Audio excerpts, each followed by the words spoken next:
জুমার দিনের সবচেয়ে গুরুত্বপূর্ণ আমলগুলোর মধ্যে থেকে একটা হলো এমন একটা আমল যে আমলের ফজিলত এত বেশি, আল্লাহর জমিনে যত আমল আছে ফজিলতপূর্ণ, অনেক উলামায়ে কেরামের মন্তব্য হলো এইরকম বেশি ফজিলতপূর্ণ আমল আর দ্বিতীয়টা নাই।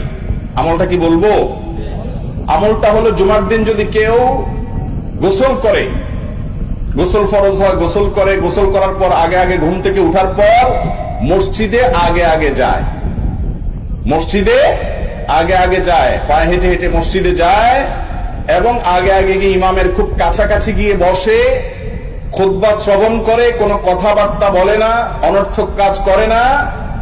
এই কাজগুলো যদি কেউ ঠিকঠাক মতো করে তার প্রতি কদমে 1 বছর, কোন কোন বর্ণনা আর অনেক বেশি বছরের কথা বলা হয়েছে, ইবাদতের সওয়াব সে পাবে, নামাজ, নফল নামাজের সওয়াব পাবে, আবার রোজা রাখারও সওয়াব পাবে। এবার হিসাব করে দেখেন কি পরিমাণ সওয়াব নিজের করে নিতে পারে জুমার দিনের আমলের মাধ্যমে।